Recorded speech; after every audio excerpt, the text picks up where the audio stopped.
Hello student, कैसे हैं आप लोग। उम्मीद है आप लोग भले चंगे होंगे। तो स्वागत करता हूं आपको स्वामी विवेकानंद इंस्टीट्यूट में। मैं अजीत चरण आज लेकर के चलते हैं ज्योग्राफी की ओर। ज्योग्राफी में कुछ चर्चा करते हैं, बेसिक चर्चा। तो शुरू करते हैं ज्योग्राफी का एक टॉपिक, है ना। टॉपिक का नाम है टॉपिक का नाम है एक मिनट, हाँ जी। टॉपिक का नाम है भारत सामान्य परिचय और प्रादेशिक विभाजन, है ना। पहले तो भारत के एक इंट्रोडक्शन की देते हैं, एक परिचय देते हैं भारत का कि भारत क्या है, कैसे है ना। उसके बाद उसका ज्योग्राफिकल है, भौगोलिक, है ना, प्रादेशिक, मतलब किस तरह से का प्रदेश है, किस तरह का कंट्री है, उसकी चर्चा करते हैं। ठीक है, तो देखते हैं, चलते हैं, आगे बढ़ते हैं। ठीक है, देखिए भारत क्या है, एशिया महाद्वीप में है। एशिया महाद्वीप में है ना। और भारत कहाँ है, तो एशिया महाद्वीप में है ना। तो इसका जो लोकेशन है, सबसे पहले लोकेशन की बात करेंगे कि कहाँ से कहाँ तक भारत फैला हुआ है। तो उत्तर से दक्षिण और पूरब से पश्चिम भारत का विस्तार की चर्चा करेंगे। भारत कुछ ऐसा है, मैं एक चर्चा कर दूं, भारत कुछ इस तरह से है। ऐसे भारत को देखें, इस तरह से भारत है। भारत कुछ इस तरह से, मैं एक मैप हल्का सा बना देता हूँ।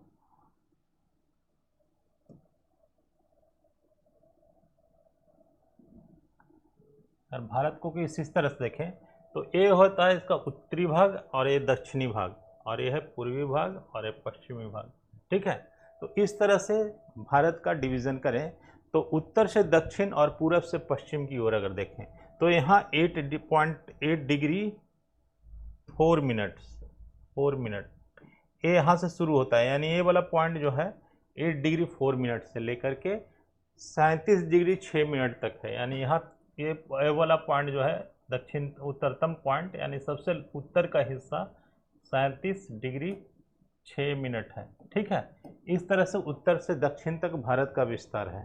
पूरब से पश्चिम तक की विस्तार करें, है ना, तो 68 डिग्री, यहाँ पर कितना पड़ता है, 68 डिग्री और 7 मिनट से लेकर के, यहाँ पर स्पष्ट लिख दो, 68 डिग्री 7 मिनट। ठीक है, 68 डिग्री से 7 मिनट एक गुजरात में पड़ता है। और यहाँ से अरुणाचल प्रदेश में ये वाला हिस्सा जो पड़ता है 97 डिग्री 25 मिनट्स ये पड़ता है। ठीक है, तो ये उत्तर से दक्षिण और पूरब से पश्चिम भारत का विस्तार है। तो इसी की चर्चा इस स्लाइड में किया गया है कि भारत का विस्तार कहाँ है। तो मैंने बता दिया कि 8 डिग्री 6 मिनट से 36 डिग्री 37 डिग्री 6 मिनट तक, और 68 डिग्री 7 मिनट से लेकर के 97 डिग्री इतना तक फैला हुआ है ना। इस तरह से एक पूरा भौगोलिक इसका दशा मैंने बताया। आगे की चर्चा करते हैं। नेक्स्ट, अगली भारत के कुछ नाम की चर्चा कर देते हैं। भारत का कुछ नाम, है ना। भारत का नाम देखते हैं, चर्चा करते हैं। भारत, तो भारत जो है, भारत के नामों की चर्चा करें। एक तो भारत मैंने लिख दिया, भारत, है ना। कुछ और भी नाम इसके हैं भारत के अलावा। ठीक है, भारत ये नाम किनके पर पड़ा, तो ये राजा भरत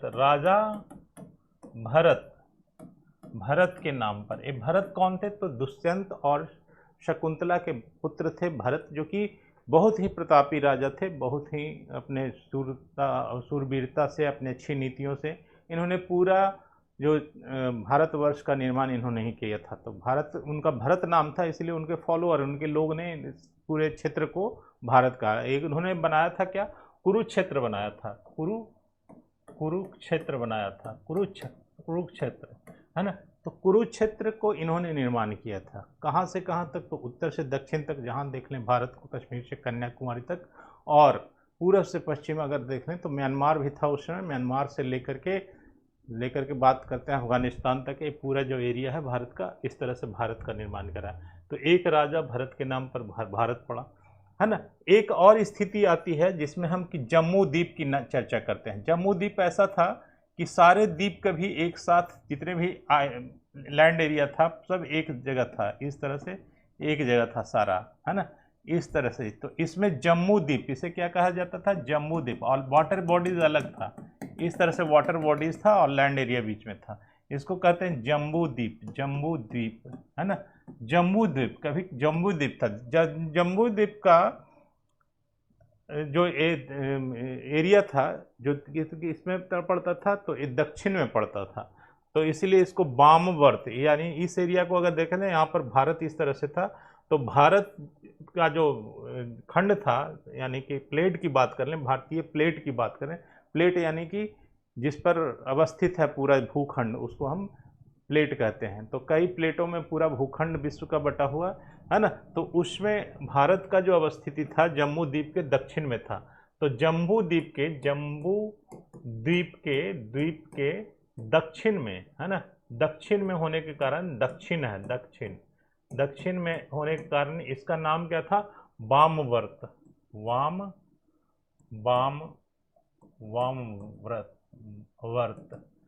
वामवर्त। तो वामवर्त या ब्रह्मवर्त भी कह सकते हैं, ब्रह्मवर्त भी कहा जाता है, ब्रह्मावर्त, वामवर्त या ब्रह्मावर्त के नाम से, पहले ब्रह्मावर्त ही सही है, ब्रह्मावर्त भी कहा जाता है। तो एक नाम आपने देखा भारत, पहला भारत, दूसरा ब्रह्मावर्त पहला होगा, ब्रह्मावर्त। तीसरा इंडस नदी के कारण भी इसका नाम इंडिया पड़ा। इंडस नदी अगर देखें भारत को इस तरह से, तो एक इंडस वैली है जहाँ पर इंडस नदी है, तो इंडस नदी के कारण इसको तीसरा नाम पड़ा इंडिया। इंडिया क्यों पड़ा, तो इंडस वैली के कारण, इंडस नदी के कारण, जब सिंध लोग आए यहाँ पर, तो इंडस नदी के कारण ये इंडिया कहलाया। ठीक है, तो ये 3 नाम हो गया। उसके बाद भारत जाने, और इसको आर्यावर्त, चौथा नाम है इसका आर्यावर्त। आर्यावर्त क्यों है, तो आर्य लोग जो यहाँ के मूल निवासी थे, उनके नाम के कारण आर्यावर्त पड़ा, है ना। वो आगे डेवलप हुए, उनकी विचारधारा आगे बढ़ी, तो इस तरह से आर्यावर्त पड़ा। तो भारत, ब्रह्मावर्त, आर्यावर्त, इंडिया और हिंदुस्तान, सिंध लोग इसको आए तो हिंदुस्तान इसका नाम पड़ा, यानी कि 5वां नाम पड़ा सिंध के कारण हिंदुस्तान। तो 4 नामों की चर्चा अगर होती है, ब्रह्मावर्त की चर्चा आपको कहीं नहीं मिलती है, लेकिन 4 नाम की जगह पर 5 नाम अगर कर दें, तो 5 नाम भारत का, ये 5 नाम है। समझ में आई बात। तो इस तरह से भारत का नामकरण की बात कर ले, भारत के अवस्थिति की बात कर ली, किस तरह से स्थित है, उत्तर से दक्षिण की इसकी क्या स्थिति है। तो ग्लोब पर अब देखेंगे, तो ये उत्तर से दक्षिण की, जो उत्तर से दक्षिण, अगर इसकी बात करें, उत्तर से दक्षिण की बात करें, तो उत्तर से दक्षिण में क्या है, तो उत्तर से दक्षिण देखेंगे पूरे ग्लोब पर, तो ग्लोब पर इस तरह से ग्लोब है, और ग्लोब की भूमध्य रेखा ये है, तो भूमध्य रेखा से उत्तर यहाँ पर भारत आपको निकलेगा। और इस तरह से भारत अगर की चर्चा कर लें, ये भारत अगर मान लिया जाए कि भारत है, तो यहाँ पर 8 डिग्री की लाइन गुजरती है, 8 डिग्री 4 मिनट। तो यहाँ से लेकर के ये उत्तरी, यानी उत्तर गोलार्ध में है, इसलिए उत्तरी गोलार्ध में, यानी इसका लोकेशन कैसे लिखेंगे, 8 डिग्री 4 मिनट्स उत्तर से लेकर के, उत्तर से 37 डिग्री 6 मिनट उत्तर, यानी उत्तर में ही है ना, ये उत्तर में, दोनों, ये भी उत्तर में हो गया और ये भी उत्तर में हो गया, तो दोनों उत्तर में। और इस तरह से अगर लॉन्गिट्यूडनल डिवीजन जो होता है, उसमें भी ये पूर्व में पड़ता है, ये क्या पड़ता है, पूर्व में पड़ता है, पूरा भारत पूर्व लॉन्गिट्यूड पर पड़ता है ना। तो पूर्व लॉन्गिट्यूड यानी देशांतर रेखाओं की बात अगर करें, तो पूर्वी देशांतर रेखाओं में पड़ता है भारत। तो पूर्वी देशांतर रेखा कहाँ से शुरू होती है, तो इसका भारत का जो शुरू होता है पूर्वी देशांतर रेखा, तो 68 डिग्री 7 मिनट से होती है, 7 मिनट्स में होती है, यानी पूर्व यहाँ लिखेंगे, पूर्व। और उससे लेकर 97 डिग्री 25 मिनट्स पूर्व, यानी इसमें पूर्व चलेगा और उत्तर चलेगा। ये 2 चीज़ कहने का मतलब ये था। समझ में आई बात। तो इसकी अवस्थिति हमने जान लिया कि किस तरह से स्थित है, कहाँ स्थित है हमारा भारत, और इसका नाम क्या क्या है, इन चीज़ों की चर्चा कर ली। आई बात समझ में। आगे चलते हैं, आगे कुछ चर्चा करते हैं। ठीक है, अगली चर्चा को देखते हैं। अगली चर्चा में हम करते हैं आकार और भौगोलिक स्थिति, यानी किस तरह का इसका आकार है और इसकी भौगोलिक स्थिति क्या है ना।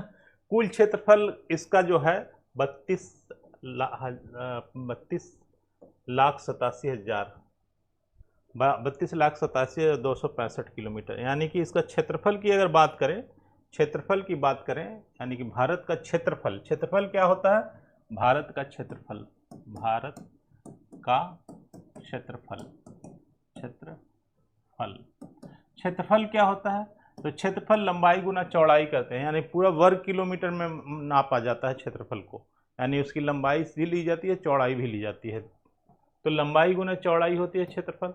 तो ये क्या है, 32,87,263 किलोमीटर, किलोमीटर स्क्वायर कर देंगे, इतना किलोमीटर में भारत का लैंड एरिया है, यानी कि इतना स्क्वायर किलोमीटर है, इतना स्क्वायर किलोमीटर है इसका लैंड एरिया। आगे की बात करें, यानी लैंड एरिया समझ में आ गया, जैसे भारत का पूरा जमीन का अगर बात करें तो इतना स्क्वायर, इतना लाख स्क्वायर, 32,87,263 वर्ग किलोमीटर की का क्षेत्रफल है। समझ में आ रहा है बात। नेक्स्ट आगे की चर्चा करते हैं, आगे की चर्चा करते हैं। तो भारत का विश्व का कुल भौगोलिक क्षेत्र, अगर पूरे भौगोलिक क्षेत्र देखें, पूरे भौगोलिक देखें तो पूरे जमीन के जितने भी लैंड एरिया है भारत विश्व के पूरे भौगोलिक क्षेत्र का 2.4% है, यानी कि ये जो क्षेत्रफल है पूरे क्या कितना है, 2.4% लैंड एरिया है, यानी पूरा लैंड एरिया इससे 98% और है लैंड एरिया, यानी भारत एक अच्छा सा हिस्सा रखता है पूरे जमीन का। तो भारत में जितने विश्व पृथ्वी पर जितने जमीन है उसका 2.4% जमीन कहाँ पड़ता है, भारत में पड़ता है, कहने का ये मतलब। समझ में आई बात। आगे एक चर्चा करते हैं, अगली चर्चा करते हैं, ठीक है, अगली चर्चा करते हैं, ठीक है। तो 2.4% है, और उसके भारत की भू आकृति है ना चतुर्कोणीय है, चतुर्कोणीय है ना। कैसा है भू आकृति, भू आकृति की चर्चा करते हैं। भू आकृति यानी कि भारत को जब हम बनाएंगे तो भारत कैसे बनेगा, चार कोण बन जाएगा भारत का, यानी उत्तर दक्षिण पूरब पश्चिम अगर लेते करे चलते हैं तो भारत कैसा बन जाता है, चार कोनों वाला देश बन जाता है। एक यहाँ एक कोना, एक कोना यहाँ, एक कोना यहाँ, एक कोना यहाँ, यानी कैसा है, तो चतुर्कोणीय है, यानी इसकी शेप ऐसे लें तो ऐसे बन जाएगा, यानी चार कोने इसमें, एक कोना ए, एक कोना ए, एक कोना ए और एक कोना ए, ठीक है। यानी कि भारत की आकृति कैसी है, तो चतुष्कोणीय, यानी चार कॉर्नर, फोर कॉर्नर्स वाला, FOUR 4CORNER कॉर्नर, ठीक है। चार कोने, चतुर्कोणीय है ना, कोणीय, चतुष्कोणीय, ठीक है। आगे की बात करते हैं, अगली चर्चा करते हैं, ठीक है, अगली देख लीजिए, ठीक है। और उत्तर से दक्षिण तक कितने किलोमीटर है, तो 3,214 किलोमीटर, 3,214 किलोमीटर उत्तर से दक्षिण, यानी उत्तर से दक्षिण की चर्चा कर लें, उत्तर से दक्षिण की चर्चा कर लें, यानी लंबाई जो है भारत की यहाँ से यहाँ तक, उत्तर से दक्षिण, यानी उत्तर से दक्षिण, दक्षिण जो लंबाई है ना, 3,000 किलोमीटर से ऊपर है, 3,000 किलोमीटर से ऊपर, 3,214 किलोमीटर है, 3,214 किलोमीटर इसकी क्या है, उत्तर से दक्षिण, यानी इधर से इधर लंबाई है, इधर से इधर की लंबाई ले, यानी कहाँ से कहाँ तक, तो गुजरात से लेकर के अरुणाचल प्रदेश, गुजरात से अरुणाचल प्रदेश तक है ना, कितना लंबाई है, 3,214 किलोमीटर। समझ में आई बात। अगली चर्चा करते हैं कि अब यही लंबाई इधर से क्या होती है, लंबाई घट जाती है। अब थोड़ी सी चर्चा हम करेंगे कि ये लंबाई घटती बढ़ती क्यों है ना। ये लंबाई जो है उत्तर से दक्षिण तक और पूरब से, अच्छा ये उत्तर से दक्षिण है, उत्तर से दक्षिण है, अच्छा ये नीचे से लंबाई, हाँ यही लंबाई इधर से इधर घट जाती है। और एक लंबाई क्या है, पूर्व से पश्चिम तक अगर करें, पूर्व से पश्चिम तक, ये मैंने गलत लिख दिया, पूर्व से पश्चिम तक ना, पश्चिम तक,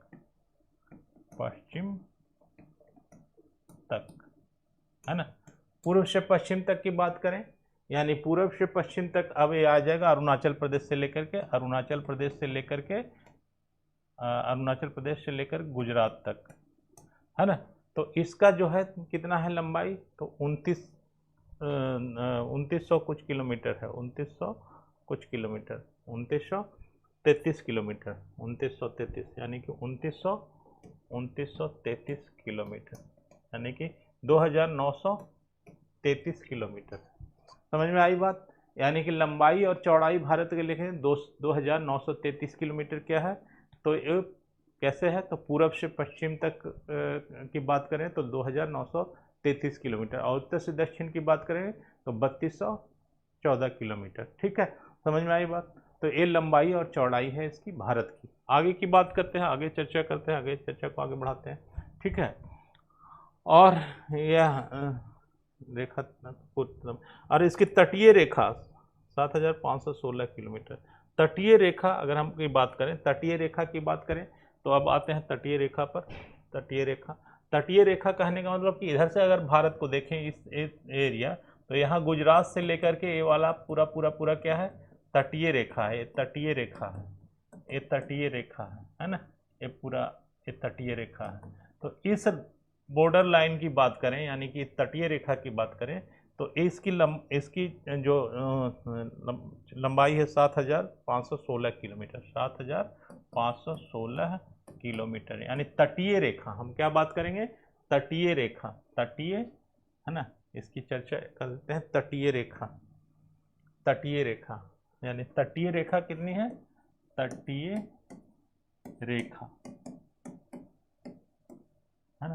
तटीय रेखा की बात कर ली है हमने, तटीय रेखा की, तटीय रेखा 7516 किलोमीटर, 7516 किलोमीटर। ठीक है, तो हमने देखा क्या क्या देखा, तो यहाँ पर मैं लिस्ट बना देता हूँ। सबसे पहला इसका पूरा उत्तर से दक्षिण तक लंबाई, उत्तर से दक्षिण इसकी लंबाई क्या है, उत्तर से दक्षिण 3214 किलोमीटर, 3214 किलोमीटर। पूरब से पश्चिम, पूरब से पश्चिम यह है 2933 किलोमीटर। तटीय रेखा कितना किलोमीटर, तीन चीज़ों की मैंने देख लिया, है ना, तीन बातों की चर्चा हमने कर दी। ठीक है, आगे की चर्चा करते हैं, अगली चर्चा आगे बढ़ाते हैं, है ना। अब अगली चर्चा को देखते हैं। तो कुल लंबाई इतनी है। अगली चर्चा, भारत की स्थलीय सीमा, है ना, 15,200 किलोमीटर, है ना। स्थलीय सीमा, स्थलीय सीमा कहने का मतलब कि जो बॉन्ड, स्थलीय सीमा का कि मैं थोड़ा सा नक्शा बना दूं। भारत इधर से इधर क्या है, ये स्थलीय सीमा है इसकी, इसकी क्या है, स्थलीय सीमा है। ठीक है, यहाँ पर क्या है, कश्मीर है, कश्मीर से लेकर के एक गुजरात है, यहाँ से तटीय सीमा हो जाती है। फिर यहाँ से बात कर लें तो तटीय सीमा, ये तटीय सीमा, तटीय सीमा को छोड़ करके स्थलीय सीमा की बात करें 15,200 किलोमीटर, यानी स्थलीय सीमा क्या हो जाएगा, स्थलीय, स्थलीय, स्थलीय सीमा, सीमा क्या है, तो तटीय सीमा थी जहाँ वाटर बॉडी लगता है, स्थलीय सीमा 15,200 किलोमीटर, 200 किलोमीटर, है ना, 15,200 किलोमीटर इसकी स्थलीय सीमा है। ठीक है, स्थलीय सीमा की हमने चर्चा की, 15,200 किलोमीटर स्थल है, और वो वाटर बॉडीज कितना है, तो वाटर बॉडी 5,216 किलोमीटर। समझ में आई बात। तो ये सब चीज़ है, 7,516 किलोमीटर, मैंने उल्टा बोल दिया। ठीक है, आगे की चर्चा करते हैं। तो अब क्षेत्रफल की दृष्टि से भारत को 7वां बड़ा देश, यानी क्षेत्रफल की दृष्टि से अगर बात करें, क्षेत्रफल में स्थान कितना स्थान विश्व में क्या स्थान है, तो 7वां स्थान है, 7वां स्थान पर। सबसे पहला क्या है, 7वां। सबसे बड़ा कौन सा है, तो रसिया है, दूसरा बड़ा चाइना है ना। तो दूसरा बड़ा चाइना है, हाँ, रसिया के बाद चाइना, है ना। तो ये तीसरा बड़ा, मतलब 7वां बड़ा स्थान है, 7वां स्थान इसका पड़ता है भारत का। ठीक है, आगे की चर्चा करते हैं, आगे बढ़ाते हैं चर्चा को। ठीक है, अब भारत की जनसंख्या, विश्व की जनसंख्या, है ना।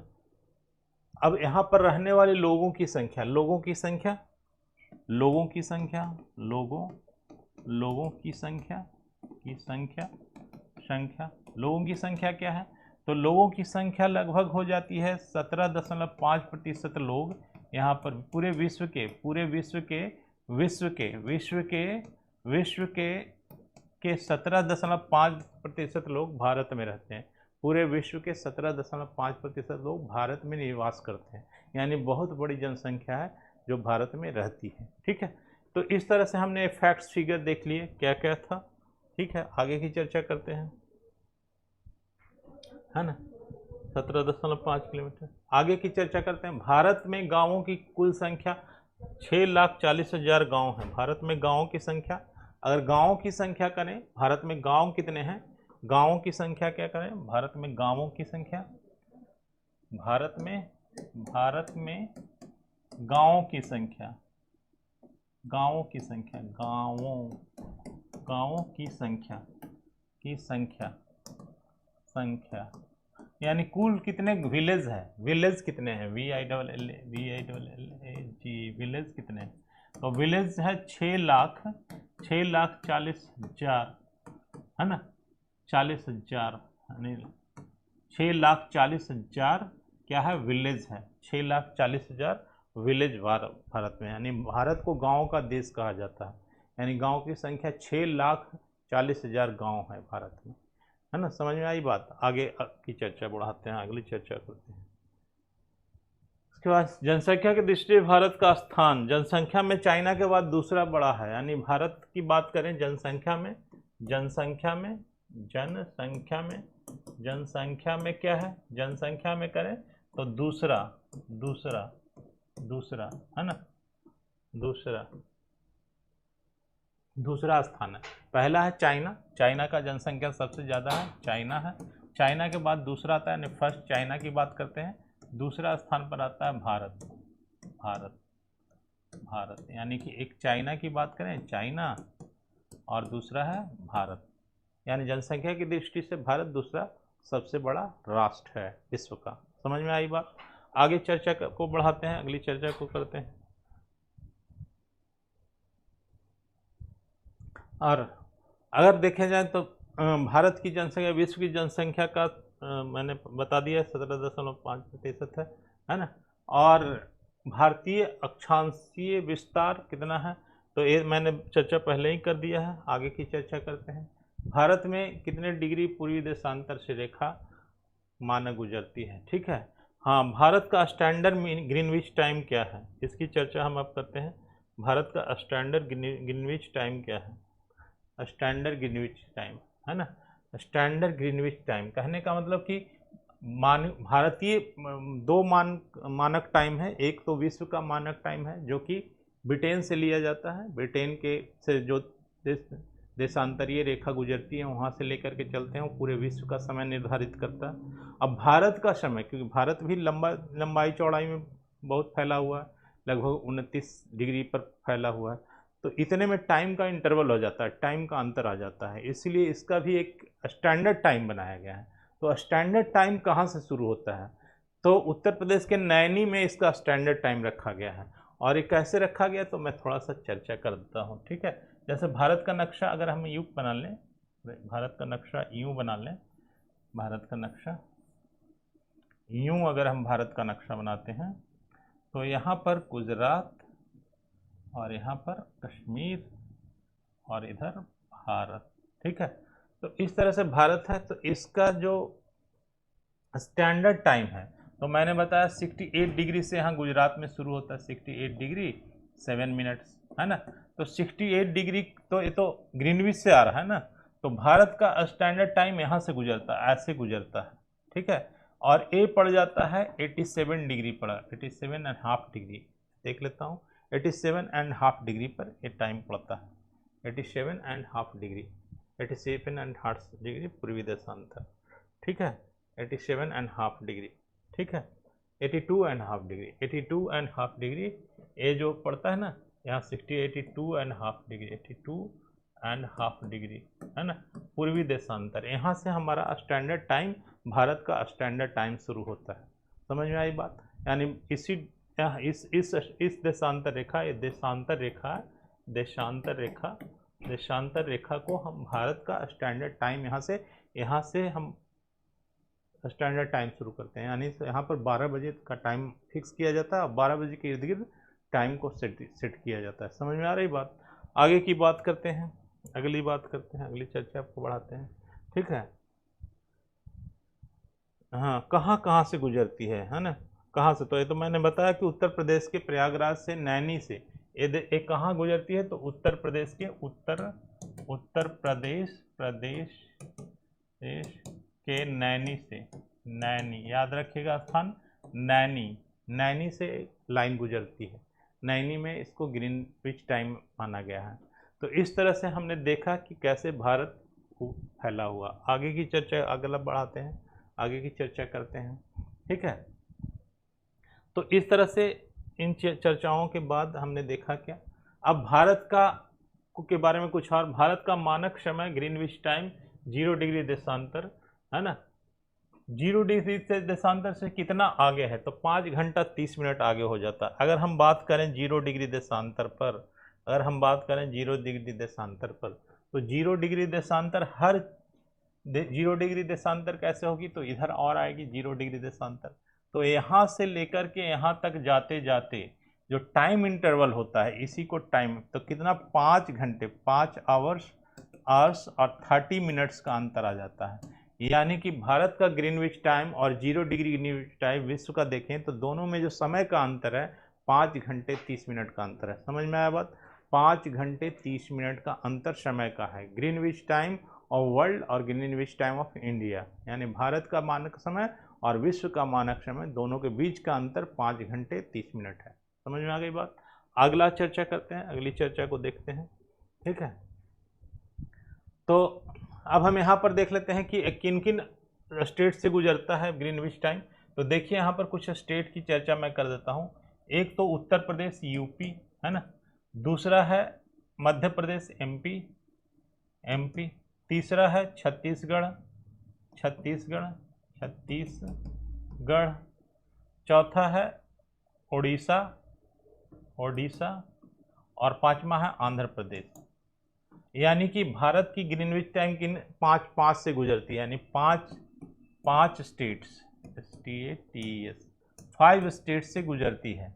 एक एमपी, पहला एमपी है, दूसरा पहला यूपी है उत्तर प्रदेश, दूसरा मध्य प्रदेश, तीसरा छत्तीसगढ़, चौथा उड़ीसा और पांचवा आंध्र प्रदेश। यानी इन 5 राज्यों से होकर के गुजरती है कौन? भारत की मानक रेखा, स्टैंडर्ड ग्रीनविच टाइम। समझ में आ रही बात? ये 5 को आप नोट कर सकते हैं। ठीक है, आगे की चर्चा थोड़ा बढ़ाते हैं, अगली चर्चा करते हैं, अगली चर्चा में देखते हैं क्या। ठीक है, तो यहाँ पर देख लीजिए, उत्तर प्रदेश का नाम है, उसके बाद मध्य प्रदेश है, उसके बाद छत्तीसगढ़ है, उड़ीसा है और आंध्र प्रदेश है। ठीक है, ये 5 है ना, और इसी को क्या कहते हैं? कर्क रेखा। हाँ, अब कर्क रेखा की बात करते हैं। तो कर्क रेखा क्या है? नहीं, तो ग्रीनविच टाइम। अब कर्क रेखा की बात करें, यानी कर्क रेखा क्या होता है? तो कर्क रेखा 8 राज्यों की चर्चा कर लें। यहाँ पर देख लीजिए, यहीं पर एक चर्चा हम आगे बढ़ाते हैं चर्चा को। यहाँ पर हम कुछ चर्चा और करते हैं, कर्क रेखा की चर्चा करते हैं। ठीक है, कर्क रेखा की चर्चा करते हैं। कर्क रेखा की चर्चा करते हैं। कर्क रेखा यहाँ से गुजरती है, ये जो लाइन है यहाँ से कर्क रेखा ऐसे ऐसे गुजरती है, यहाँ से होते हुए, ये थोड़ा सा ऊपर की ओर टच करते हुए, यहाँ से गुजरते हुए इस तरह से गुजरती है, इस तरह से। यहाँ पर 2 स्टेट है, यहाँ पर 2 स्टेट, यानी मैं यहाँ पर स्टेट का नाम गिना दूँ किन किन। तो एक गुजरात से गुजरती है, गुजरात, दूसरा ये वाला पड़ता है राजस्थान, राजस्थान को भी टच करती है, यानी राजस्थान, तीसरा मध्य प्रदेश, चौथा छत्तीसगढ़, छत्तीसगढ़,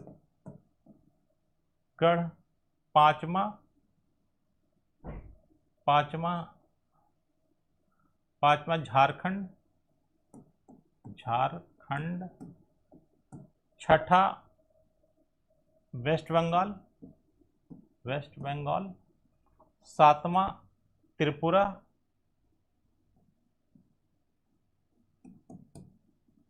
और मिजोरम।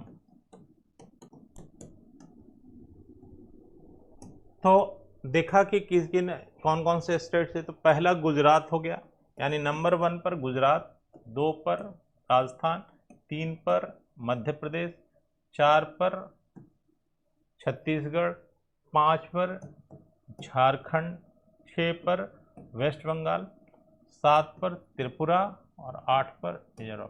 यानी भारत से कर्क रेखा जो गुजरती है 8 राज्यों से होकर गुजरती है। इन 8 राज्यों का आप नाम लिख लीजिए। भारत की कर्क रेखा 8 राज्यों से होकर गुजरती है, जिसके नाम आप लिख ले सकते हैं। लिख लीजिए थोड़ा, ठीक है। अगली चर्चा करते हैं, ठीक है। आगे की चर्चा को बढ़ाते हैं। आगे की चर्चा, कर्क रेखा भारत के कितने राज्यों, यही चर्चा हो रही थी। कितने, तो राजस्थान, गुजरात, राजस्थान, मध्य प्रदेश, छत्तीसगढ़, 4 राज्य हो गया, झारखंड, पश्चिम बंगाल, है ना, त्रिपुरा और मिजोरम, है ना। इन 8 राज्यों की चर्चा हमने कर दी थी। आगे चर्चा देखते हैं, अगली क्लास में देखते हैं, ठीक है। अगली चर्चा देखते हैं। तो इस तरह से आगे कुछ इसमें स्लाइड्स नहीं है, आगे की चर्चा हम नहीं कर पाएंगे, ठीक है। तो स्टूडेंट्स, आज कहने का मतलब ये था कि जब मैं आपको पढ़ा रहा था तो आज का सेशन जो था वो सेशन की चर्चा कर लेते हैं।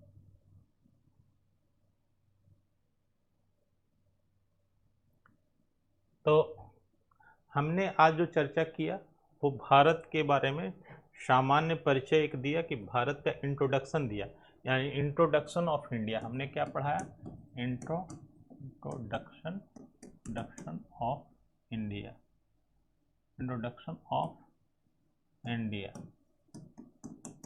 यानी भारत का परिचय, सामान्य परिचय, है ना। एक छोटी सी परिचय हमने दिया कि भारत कैसे है, क्या है। भारत की ज्योग्राफी हम पढ़ाएंगे, धीरे धीरे इसको आगे बढ़ाएंगे, है ना। चर्चा को जारी रखेंगे, फिर अगले लेक्चर में आते हैं हम, है ना।